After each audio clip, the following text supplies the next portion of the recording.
Good afternoon, Louisiana. Welcome to a Monday, March 28th edition of Bayou Bets here on bet.NOLA.com. I'm Zach Ewing, along with Jim Derry and Spencer the Guru Urquhart.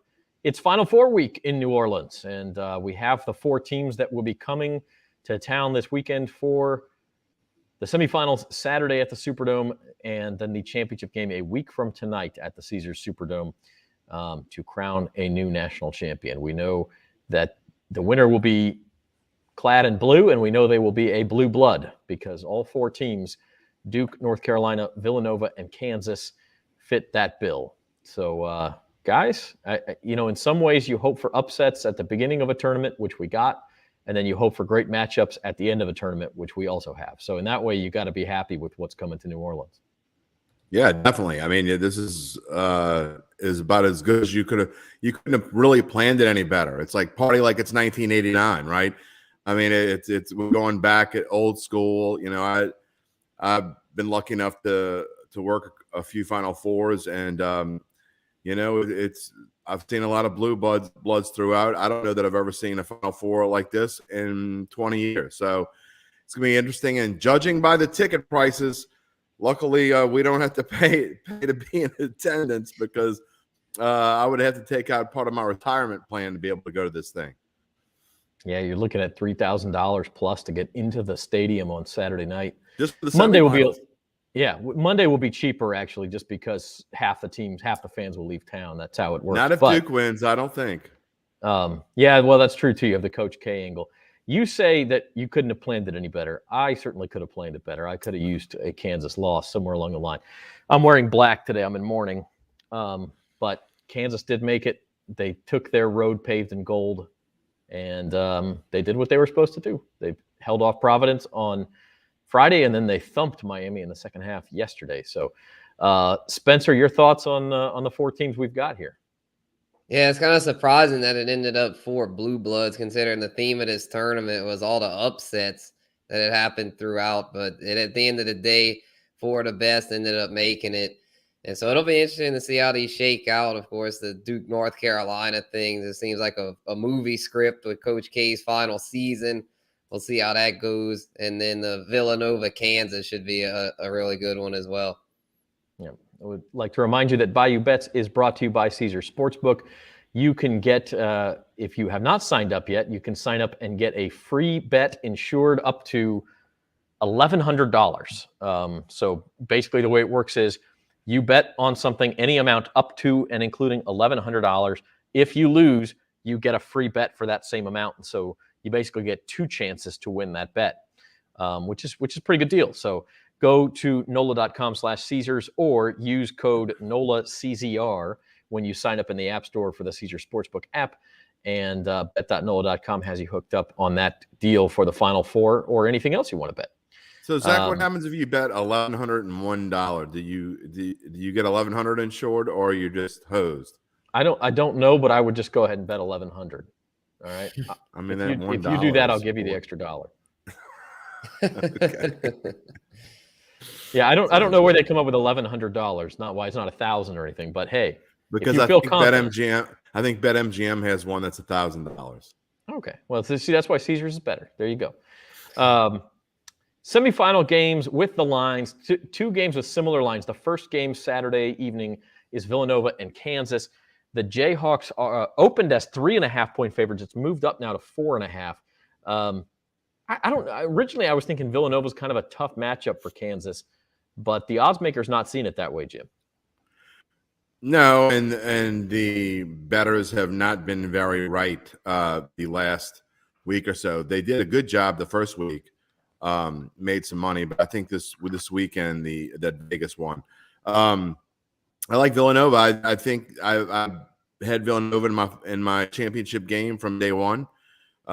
They're in two of my brackets in the championship game. I think that Villanova is highly underrated. I think the coaching, not that there's anything wrong with Bill Self, because I think he does a great job, but I mean, Jay Wright is the best coach not named Coach K in this tournament left, and Coach K is 75 years old. So I just think that Villanova has the pieces, and if it comes down to crunch time, that they're going to find a way to win, and they're the best free throw shooting team in the country. So if they have a lead in the last 5 minutes, I really like their chances. So that might be a game where I'd rather play it live, because if Villanova does have a lead towards the end, they're way less likely to blow it than Kansas would. Yeah, I mean, the other thing here, and I wonder, you wonder how much one player will move the line when he's not a true superstar. But Justin Moore, who's the starting two guard for Villanova, is out. He tore his Achilles late in that Elite Eight game against Houston. 14.4 points, 5.8 rebounds, 1.8 assists, 1.1 steals per game. He's just a well-rounded player and a guy they're certainly going to miss. So that may have part to do with why this line is moved in Kansas' favor. But you're right. Look, especially if you're betting on an underdog, you love to have that free throw difference in the last few minutes. And if you could get them live at -1, -2, -3, if they get out to a lead, you like their chances of extending a lead in the final minute and covering for you. So, Spencer, your take on this first semifinal? Yeah, for sure. I'm more with Jim on this, as far as I think it'll be a deal where Villanova can definitely cover and could win outright. I think their money line's probably tempting there, but I'd probably just pick them to cover. Yeah, that 4.5, I feel like is a good number for them to come within, because Kansas, I mean, the first half against Miami, they were really struggling. Yeah, they turned it up in the second half, ended up blowing them out, but they had an easy road, I feel like, in that Midwest region. Villanova, I feel like, had a little tougher road in their region. So I would go with Nova here if I had to pick. Yeah, I mean, Villanova is plus 170 on the money line. Kansas is minus 200. So it's interesting. Like, you talk about how much you like Villanova, Jim. I like them too. That region's just so tough. You got to give them credit for coming out of that. Arizona, Houston, Tennessee, Illinois, in that region. I mean, I would honestly say all four of those teams, Arizona, Houston, Tennessee, Illinois, are better than anyone Kansas has played, and it's not particularly close. Now, that doesn't really matter. They're here. And so, Zach, you could argue that Houston was the best team remaining on that side of the bracket going into last weekend. And the way Villanova played against them, I'm not so sure Houston wasn't the better team. Villanova had they had the game plan so mapped out perfectly. And the fact that they have, we're talking about a week to prepare for Kansas, I think gives a major advantage to Villanova, even without one of their better players. So that's why I like them, I think, in this one. But, man, Houston, if you play that game 10 times, I think Houston might win 7 times. And I was really Houston impressed couldn't with get water from a boat. They just had a terrible shoot, 1 for 20, I think, from 3-point range, which just doesn't have. I mean, that was the number 10 offense in efficiency during the regular season, went 1 for 20, and some of that's Villanova's defense. I mean, let's not discount that, but not all of it. Some of those were good looks, and they just couldn't hit them. They had a bad day. Yeah, I mean, when the Elite Eight started, Houston was the betting favorite to win the whole tournament. I think they were slightly ahead of Kansas, actually, and that's with a tougher Elite Eight opponent than Kansas had. So that's a really good team, but Villanova survived that, so now they get Kansas. They are underdogs. The late semifinal on Saturday in prime time, and this is hard to believe too, the first time Duke and Carolina have ever played in the NCAA tournament comes in the Final Four in Coach K's last year. Like, that's, I'm sorry, but like, Hollywood can't write Will Smith slapping Chris Rock scripts. They couldn't write this one either. Like, the first time they didn't write that script last night? I'm sure. There's no way. Listen, I've been through all the Zapruder films today. That was a real slap. Yeah, I don't know. The way Chris Rock didn't react with the way that I would have reacted, I guess. And that was that was the most impressive thing. But Will Smith's not yelling out curse words if it was scripted. That's not part of the script. So there was, I don't know. Anyway, we're getting off topic. We digress. That's honestly what probably everyone wants to talk about today. But Duke and Carolina, I mean, listen, especially given that 3 weeks ago, North Carolina ended Coach K's tenure in Cameron Indoor Stadium by beating the hell out of him, really. Could they do it again? Could they end his career, too, in the Final Four? I mean, they could, but I think that the best thing that happened to Duke, and I really believe this because I didn't think they were playing that well at the end of the season. I think now the best thing that happened to Duke is losing at Cameron Indoor Arena against this team. Had they beaten tar, pardon the pun, out of this team, I don't know that I'd go in as confident on Duke as I am. And again, I have a future on them, so I'm rooting for Duke. There's no question. I'm not going to bet the game because I have a future on Duke, and I have a hedge on North Carolina now. But I just think that Duke, as they showed in the first matchup they played them when they beat them by like 20 points, I think Duke's a much better team than North Carolina, and I get that they're playing with a lot of emotion and they ran through the bracket. But to be honest, the competition they had other than UCLA, it wasn't that great. Baylor wasn't playing that wonderful, and I'm not sold on North Carolina. Argument, man. Baylor's a good team. Baylor's okay. I mean, they deserve the number 1 seed, but this is a weird year where, I mean, you could have thrown all the 1s and 2s and 3s except for Gonzaga up in a hat and picked them out of a hat and placed them wherever you wanted to. I mean, I think what Duke was able to do was more impressive.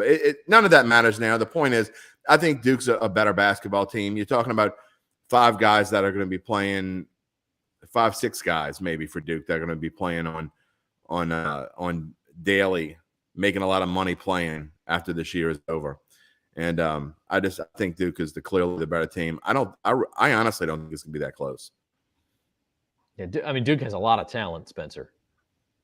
Oh, yeah, definitely. Yeah, and you got to remember Carolina's an 8 seed. I know seeding doesn't really matter at this point, but they're a team that wasn't even supposed to be here. I mean, they had the impressive Baylor win, but yeah, they were clearly superior to St. Peter's. I know St. Peter's has had their magical run and knocked off some good teams, but I kind of think this week, this coming Saturday, North Carolina's magical run's going to run out because, I mean, they've exceeded expectations there. They didn't have that great of a season overall. I mean, they made a Final Four run, but yeah, I don't see them being able to knock off Duke in Coach K's final year. Yeah, they spoiled his party at Cameron Indoor, but they're not going to spoil his party when it really matters. Yeah, I'm with you guys in the fact that I think this line should be more like 5 or 6, and maybe it will be by Saturday. I don't know. 4 seems a little bit light to me. I don't discount the fact that Carolina could win, especially with the way they're shooting. But yeah, I do like Duke here. I feel chalky, but I like both favorites, so I don't know.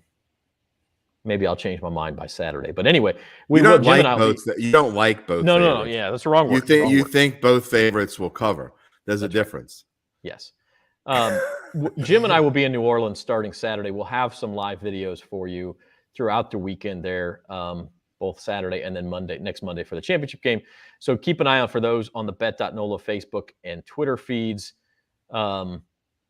Think Uncle Big Nick makes a good point here too. Like sometimes being at home is more pressure because you just feel like we have to win this game. It's right. And I don't, especially, right. You know, of course you feel like you got to win a Final Four game too, but I get what he's saying there. I agree. Mark that in your book. Man. I agree with Nick. I'm Yeah. agreeing with you. What's going on here? We didn't agree on the pimp slap. That's right. We did not agree on the slap, and I'll bring this up too. Listen. Oh, that's the wrong one. Chris Rock. He was clearly flustered. He didn't. He didn't like. He was mixing up his words afterward. I mean, go watch it again. He was like saying I watched it 5 times. He was like the supporting actors. I mean, the nominees. Like he was clearly flustered. Did y'all see the raw and uncut version? Yeah. Yeah, that was that. When I saw that, I was like, yeah, I felt like it was real after seeing that because Will Smith just won an Academy Award he's won Best Actor awards. They know how to act. They get paid to act. Wrestling guys don't get paid to act, and they make a lot of money too. So you just because they get paid to act doesn't mean that they have to be acting. And they don't act their entire lives. But there's no way that happens at the Oscars. Our producer Patrick just made a good point too. He said, look, go back and watch Will in the commercial break. The guy was like breaking down. Denzel Washington had to come over and calm him down. Of course. He's going to be filmed from every angle. He'll be broken down. You guys are too cynical. Scripted. No. Anyway, championship odds. This is where I'm a little bit surprised.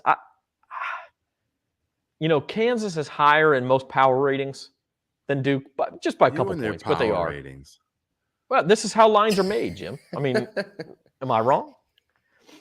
Not necessarily. Ken Palm can predict lines within a point usually, and he would have Kansas favored over Duke by 2 as of right now. Now things could change.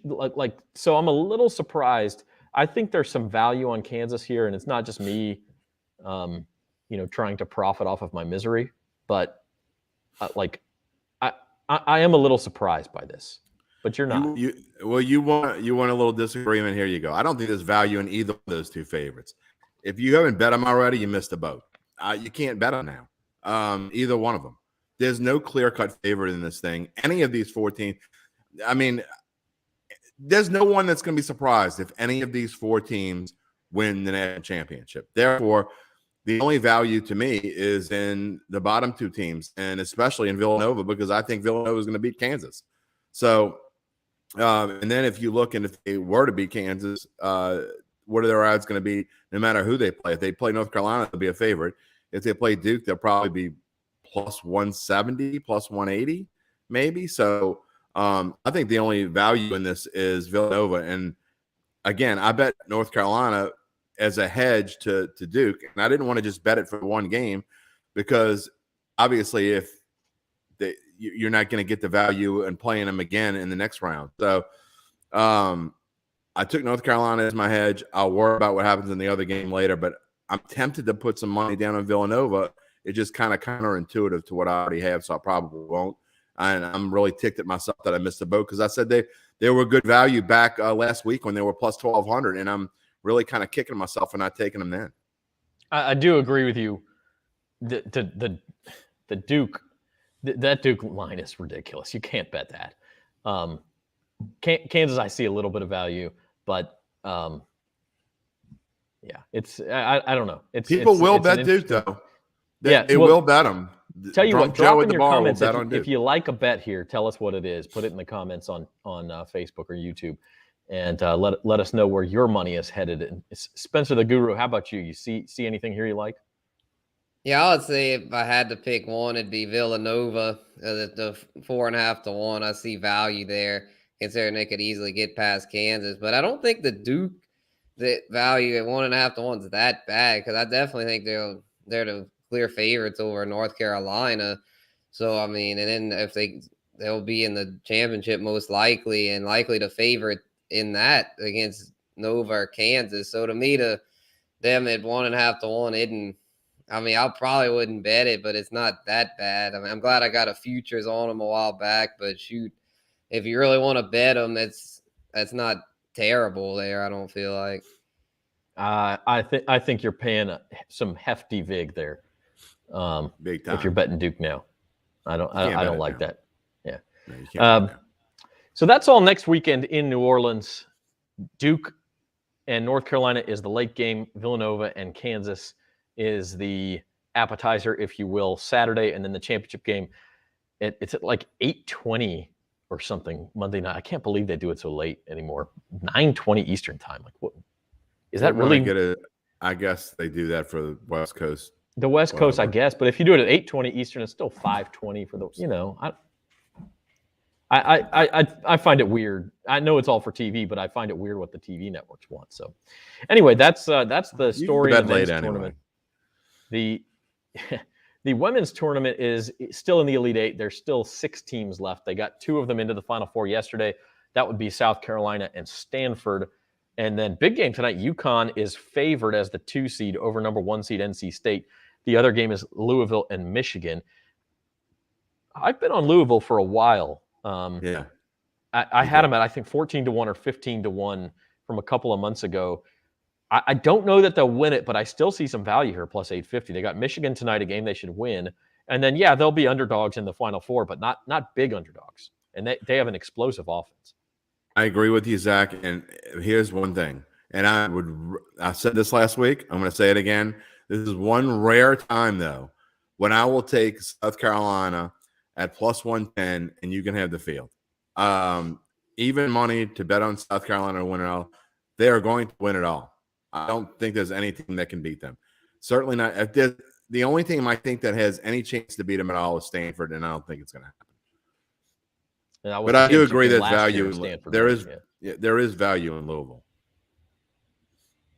Spencer, any take here? I'm trying to think if Louisville wins tonight, who plays who in the championship game? I'm gonna look that up. Go ahead, Spencer. Yeah, I would. Yeah, I'm with Jim on this. I feel like the chalk play is the way to go here with South Carolina being so dominant, and also with it still being in the Elite Eight. Once the Final Four set, those odds are going to drop. They'll be in the probably minus 110 or lower once the Final Four set. So yeah, I could get a little bit of value with them there at plus 110. Okay, so it would be the Louisville Michigan winner plays South Carolina, and then the NC State UConn winner plays Stanford. So that's the way the bracket sets up. And the women's Final Four is in Minneapolis, by the way, starts on Friday. So not as that's another factor here too, is not as big of a turnaround, especially for the teams that play tonight. Like 3 days off is what they get in the regular season, but you're talking about not knowing who you're going to play, having to travel back home and then travel to Minneapolis. I do find that to be a little bit of a factor on the women's side. Yeah, well, they don't treat the girls the same way they treat the guys. Which has been... I'm not being funny. No, it's been a point of contention in the NCAA for several years now, and it's still not quite the same. I don't know exactly what the solution is, but maybe you move the women's tournament and play it a day sooner rather than a day later. Or play on different weekends. Yeah. No, that's true too. So anyway, I tend to agree with you guys. South Carolina has the most talent. In the end, they probably win. Take them at plus money while you can. But we'll see. We'll see. I mean, you get UConn in a championship game. Come on. You get UConn in a championship game. I'm not sure I'd feel real good betting against Gino Auriemma either. Come on, we'll have a little side bet. I thought we agreed last week the root beer that I won off of you in big bucks, we're going to double or nothing that root beer. Root beer is too boring. We could do like Parkway or something. Go get a po' boy. All right, we can do that. So you got the field, now I got South Carolina. All right. Okay. Dawn Staley's going to cost me again, man. I'll buy you a mother's po' boy. Yes, I'll take it. All right. Let's see. What else do we have besides college basketball? We have a lot, actually. We have the Pelicans playing just not exactly the way they drew it up, but getting their biggest win of the season, down by 20 at the half, come back and win this game. Spencer, you wrote about it in our Bayou Bets newsletter, which you can sign up for at bet.nola.com. This is one they really had to have. And a team that has to have a game and comes out and lays an egg in the first half, you think, what the hell is going on here? But in the end, they got the job done. I know, right? Yeah, that was wild. I was keeping up with it early, then I kind of just shut it off for a little while there, being that they were down by so much. Then I checked my phone and saw they in the fourth quarter they were coming back. I was like, oh shoot, let's see what's going on here. And then they end up winning by 8 and then covering. They're down by 20 at half and covered the initial spread. That's really incredible there. They just it was a strange deal because the dude Murphy, Trey Murphy, the second piece they got in the McCollum deal, hadn't really done much of anything. Had a huge game at 20 points, and Brandon Ingram led the team in scoring in his return, which was great to see. And he was just 28 minutes. Right. Yeah, had a little minutes restriction. Yeah, that was wow. That was just insane. That was one you couldn't have scripted any better. That was considering all the backstory there with the AD trade with BI being originally a Laker and all that, and then it's always fun seeing a LeBron team blow a lead. It was especially against the Pels, man. That was a fun one. That was one that I feel like punches the ticket for the Pels in the play-in. I don't see any way now that they could fall out unless they go on a really bad run, but I think they've pretty much got Pelicans, it now. Man, there's always a way. The Pelicans. There's always a way. Yeah, that's why I didn't want to say it's like a lock quite yet, but it's darn near. They've got it right in their grasp. Just need to win a couple more. I'm not giving the field on that one, Zach. Spencer's young and optimistic, but yeah. I try to be with the Pels. It's tough sometimes, but hey, after last night, I feel a lot better because I was worried there at the half. Like, come on, man, back to the same old Pels, so inconsistent, but. Right in the ship. They have 7 games left. Now, the downside is 5 of the 7 are on the road, The upside is 2 of those are against Portland, who is like fielding a G League roster at this point. I mean, they traded away all their good players anyway. The rest are injured. Yep, Josh Hart's hurt. Yeah, that's a couple of wins right there. Now, the way it stands, the Pelicans have a half a game lead on the Lakers. They're tied in the loss column, and they have a game and a half lead on the Spurs. They hold the tiebreaker against the Lakers, not against the Spurs. I honestly think the goal at this point is not just to make the play-in, but to get that 9 spot and get your first game at home. And so they play at Portland on Wednesday. They just need, LeBron's hurt for the Lakers. I assume he's going to try to play through it, but he rolled his ankle last night. Yeah, he's out tonight. Yeah, Lakers lose a couple more, and it's that. Here's why the 9 seed is so super important. Because if you make that playing game, if you have to go on the road to play the Lakers, if you somehow win, then you got to stay out there and probably play the Clippers. So do you come home and go back? I mean, I guess you would just stay out there, but it's you want to be at home to play that game against the Lakers. And honestly, it was nice to see. I wasn't there. I wanted to take the girls, but then we couldn't make it yesterday. But it was amazing to see a crowd that fired up. I think that was the best crowd I've seen there since AD was here. Yeah, you start to think about it, and if the Pelicans get the 9 seed, they will be favored in that game, whether it's the Lakers or the Spurs. And you win that, and then you start thinking about the matchup. You're either at the Clippers or looks like right now Minnesota. I think there's still a chance Minnesota could catch Denver, either way, the Clippers, Paul George has been cleared for 5-on-5. They're trying to work him back in. That I'm not so sure you don't want Minnesota. And I know Minnesota's got a much better record. Oh, no. But anyway, the season then comes down to that game at that point. I don't like Minnesota. I mean, of course, you want to just be in that game, so it really, in the grand scheme of things, doesn't matter. But no, I think they'd be much better off playing the Clippers, in my opinion. But again, either one's going to be tough. Neither are great matchups. But at this point, I got to say, if the Pelicans make the play-in game, win the first play-in game, and then are 1 game away from making the playoffs, that's quite an achievement considering the fact they were 3-19 or 3-20 or whatever the heck it was. Oh yeah, I mean they played really well for 4 solid months. I mean, not really well, but good enough. I mean, yeah, I would almost say really well. I mean, especially at times. I mean, this team is laying a foundation to where I think next year they're going to be legitimately good. I mean, I'm talking about 3 or 4 seed, maybe kind of good. They have if you add Zion in the mix and you have them all year long, yeah, I think they should be that good. They got a chance, so it'll be fun. Speaking of making a run, under contract, so and BI, yep. Oh yeah, you got 3. You essentially, I don't know if they're 3 superstars, but you got 3 stars. And we see what happens. But speaking of making a run and having stars and all of that, it's interesting to look at these odds change. Of course, the big news across the NBA in the last week or so is that Kyrie Irving is going to be cleared to be able to play at home for the Nets now. New York City lifted its. I mean, and honestly, I think we're all pro-vaccine here. But those rules were ridiculous that visiting unvaccinated players could play, but home unvaccinated players couldn't. Like, what are we doing here? How about this? You want to hear something that's more ridiculous, not to get into politics. I'll try to avoid it as much as I can. But the fact that they're letting athletes in New York, they don't care if they're unvaccinated, but someone who picks up garbage for a living or is a teacher, they have to be vaccinated. So nothing's fair in New York. It's what you can control versus what you can't. But yeah, it's the whole thing about a visiting player could come in and play in the Barclays Center unvaccinated, but Kyrie couldn't. Like what? Exactly. Does that even make any sense? We're trying to make a point. So anyway, he can play. The Nets odds are down to 5-1. But aren't they going to be in the play-in game? They're going to be in the play-in. Now they're going to win the play-in, but it's still a little. I mean, their season's going to come down to 1 game right away.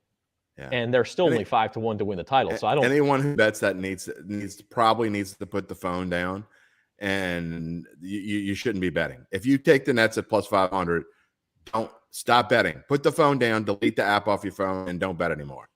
You'd be better off just taking them to win each individual series. You really would. Much better. because they will be underdogs in those last couple of series. 100%. You know, if they face Milwaukee. I'll tell you, the team that's really on the rise in these odds is Boston. They're down to 9-1. A couple of weeks ago, they were like 25-1. Now, the news did come down today. Spencer Robert Williams out at least a couple of weeks with a knee sprain for Boston, and so they lose a piece.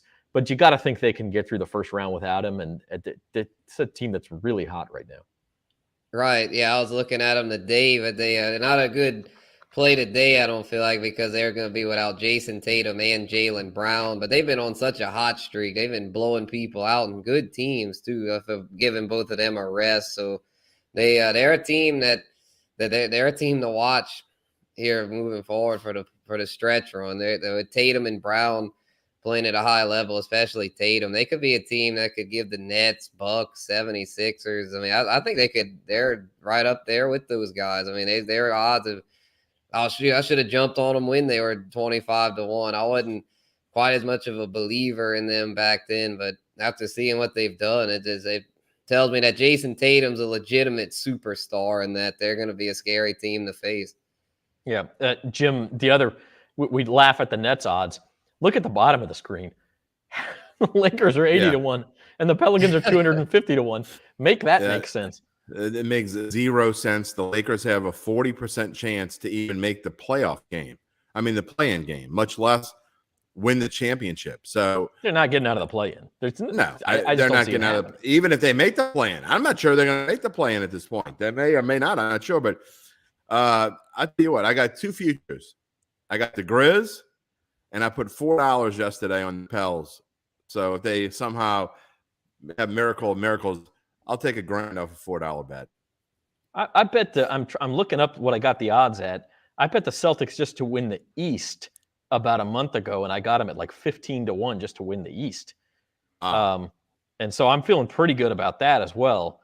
Now, again, they got to go do it just because you got value. I got value on Arizona to win the title, and now I'm out $10. So when you asked me to do that before the season started, we did the little over under win total. I thought the easiest bet of the year, and I said this in print, so it's not like I'm just saying it now. The Nets and Lakers under win total. Oh yeah, I don't. Yep. They're barely going to get there. If you combine their wins, they're going to barely get to where their each win total is. That was the easiest I just found that it was just 12-1 on the Celtics to win the East, but still, I'm happy with that. At this point, I think they're like 6-1 to win the East. So, pretty good value right now. Elsewhere in the world of sports, we'll talk a little bit of baseball. It's almost April. It's almost baseball time. LSU looked as good as they've looked all season this weekend. They took 2 out of 3 from Florida and really just thumped the Gators on Saturday and Sunday. They're still 18-1 to win the title. I don't know that LSU has the pitching to compete with all these teams on here, but just like we're talking about with basketball, you get into the tournament, we see what your pathway looks like. I mean, LSU can make it to Omaha. They're good enough to do that. And if they do that, who knows?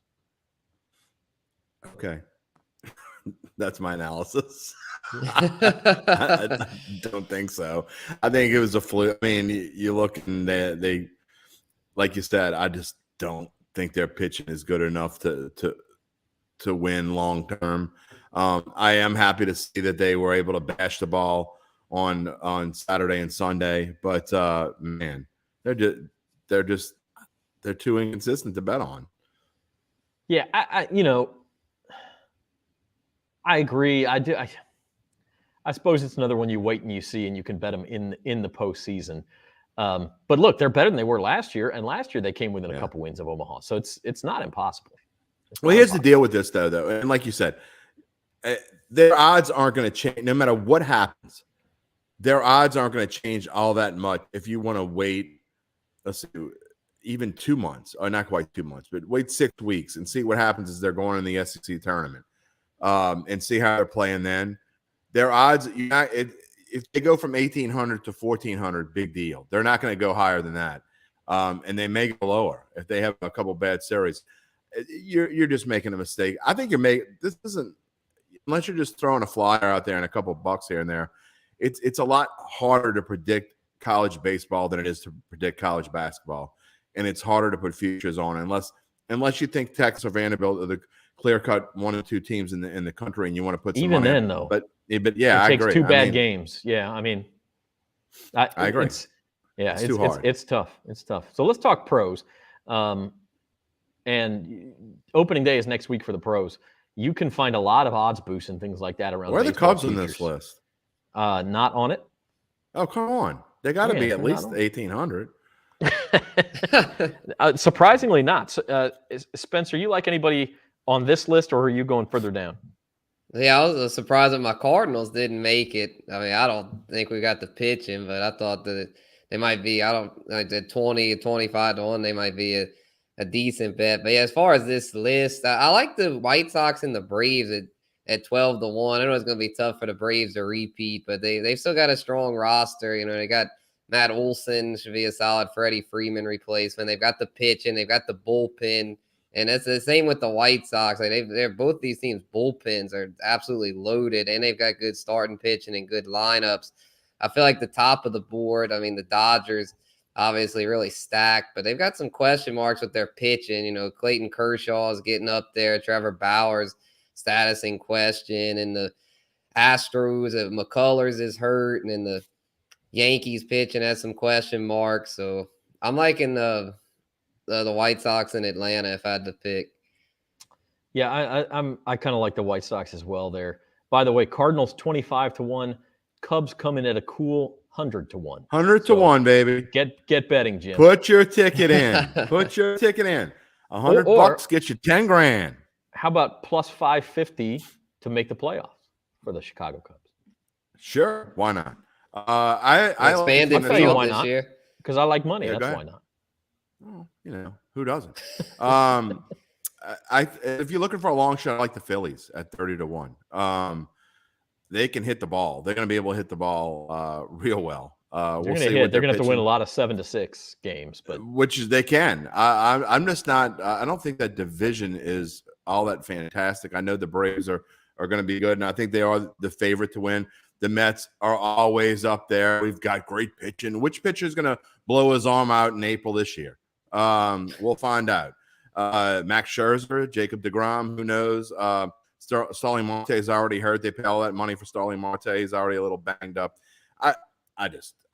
I'm never worried about the Mets until they actually do something. So I think the Phillies could be a sneaky play at 30 to 1, and I will be putting a little bit down on them. All right, last thing I want to talk about, it's kind of like not a lot's going on in Saints world. They did sign Traquan Smith to a new deal today. Got Jameis Winston last week. These odds have been pretty static. They had the one spike when it looked like they were going to sign Deshaun Watson, but it's back to 5 to 1 to win the division, 20 to 1 to make the Super Bowl. They got to do something, right? Like poke them with a stick. They got to do something. I very, very rarely say there's value in the Saints. There is great value on the Saints. All three of these numbers, maybe not as much to win the NFC. I don't love 20 to 1.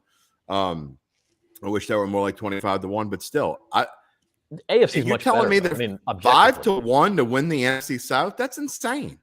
I mean, first of all, the BS talk about Tom Brady going to Miami, which isn't going to happen. But if it were to happen, I mean, then they'd go to probably even money or just a little below. But regardless, I don't care who Tom Brady's there. It doesn't make a difference. The Saints you play the division out 5 times, the Saints are going to win more than once. They're probably going to win it twice. So I think there's great value there. And then 50 to 1 to win the Super Bowl. I've already put money on it. I think that is a fantastic value. In fact, it's one of the best values you can get right now on any NFL future. Yeah, I think there's some value to be had here, especially considering the Saints still have a little bit of money to spend, money that they have freed up to try to get Watson, and of course the draft. They've got some draft picks, so I think there's definitely value here. And we all know that Tom Brady is not a fan of Dennis Allen. I mean, he's feel like he's kind of in his head. So I feel like the NFC South odds are the best value here because we all know the Super Bowl and all that. The playoffs are such a crapshoot. Where that 5 to 1 to win the division, there's some value to be had there. Dennis Allen is in his head, and Demario Davis and Cameron Jordan are upside his head. Yeah, and C.J. Gardner-Johnson. C.J. Gardner-Johnson's there laughing at the whole thing. Listen, I think the other thing here that you miss is that the Saints have cap room. They're going to add talent somewhere. I mean, it hasn't happened yet, and so I think people sour on them. But when it does happen, like let's say you just throw out Jarvis Landry. I don't know that he's coming. Perfect but fit. Let's say Perfect that he fit. does. All of a sudden, the Saints offense looks quite a bit different if you have Jarvis Landry on the other side from Michael Thomas. Perfect fit. And so I don't, maybe another offensive lineman to replace Armstead. I don't know where the money goes, but the point is they are going to spend it somewhere, and they're going to add talent to that roster. So, Honey Badger could be. He's in Baton Rouge today. Out there. Yeah. I'm thinking the money goes to address the O-line, and then with that 18th pick I feel like that'll be the perfect spot to get a receiver, probably either Traylon Burks or Chris Olave. Yeah, and that's true too. Is the draft. I think you're better off getting a free agent wide receiver and getting a lineman at that spot. I think the Saints need a veteran receiver to go alongside Thomas to help Jameis a little bit. I just think the Saints would be better served in that capacity. But it may happen, or maybe they get a receiver in free agency and a receiver up at the top of the draft. That's certainly a possibility as well, although they re-signed Traquan Smith today. So producer Patrick says they got to get a left tackle. I mean, those are clearly the two spots. Look, their defense is elite right now, and you can always add, but their defense is elite. You can always add depth. But where the two spots they really have to address between now and training camp is receiver and left tackle. I mean, or do you move Ryan Manchek and you just get a really good lineman and find a way to fill in? Could be, sure. But that's the same story. The draft's coming up in about a month. We'll obviously have coverage of that as well. For this week, it's all about the Final Four. We will be back Thursday with At the Book, 4 o'clock. Talk more Final Four, our official picks and predictions. And then we will have coverage all weekend for you from the Caesars Superdome in New Orleans as Duke, Kansas, Villanova, and North Carolina duke it out, no pun intended, for the national championship. Bayou Bets, final thoughts, Spencer. Oh shoot, yeah, it's gonna be a fun week, y'all. There's a lot in store here. If baseball's on the cusp, and of course the Final Four. So yeah, we're gonna have a lot to dive into here coming up, and yeah, hopefully the Saints, like Patrick said, gotta get a left tackle. Yeah, that's what I'm hoping that there's still a few guys left out there, hoping they can sign somebody here soon to get that addressed. Jim, your final thought brought to you by Uncle Big Nick. This guy is unreal. I will give him credit. I mean, I got to give him credit. He won another $12K this week on his DraftKings lineups. We're having Uncle Big Nick on the Master Show, that's for sure. The dude is on fire. The dude is on fire. I'm looking forward to seeing what kind of circus it's going to be downtown this week. And I just, looking on, and we, all kidding aside, you will talking about the ticket prices. My wife is a manager of a restaurant distributor that she sells food to restaurants. And she was like, what are the 4 teams that are coming in? Is anybody going to actually want to come to the Final Four this year? And I'm like, yeah, there are going to be people who want to come. You'll be just fine. It's going to be fun. Like I said, I am excited about the teams, although I'm not a huge fan of any of them except kind of Villanova. I've always kind of liked Villanova. This year, I'm a huge Duke fan. I'm a huge Duke fan. Miami and Gonzaga, which Gonzaga is a great team, not a huge fan base. Miami, Gonzaga, St. Peter's. You could have had a dreary looking Final Four. Look, in '93, I got to do one of Dean Smith's last Final Fours. I think he made another one after that, but and now I get to be a part of Coach K's last Final Four. I am just looking forward to being down there and seeing what kind of insane stuff is going to go on, because I think it's going to be a fun one for all of us, not just in the betting world, but certainly there are going to be values to be had, and we'll try to find what they are. Absolutely, and we will be with you all weekend. Keep it tuned to bet.nola.com.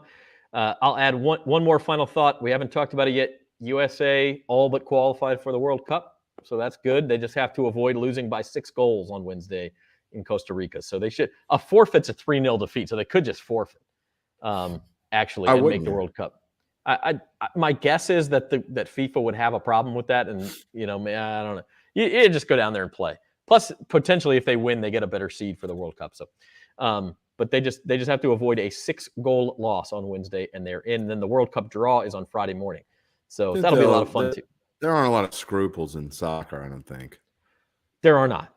They try, but there are not. In fact, just look at where the World Cup is this year. Exactly. And you can look up some stories about how the stadiums were built in Qatar and all of that. But it is fun, and the U.S. looks for all the world like they will be there. So congratulations to them, and good for us as well. For Spencer and Jim, this has been Bayou Bets, Final Four week. Keep it locked to bet.nola.com. We'll see you next time, everybody.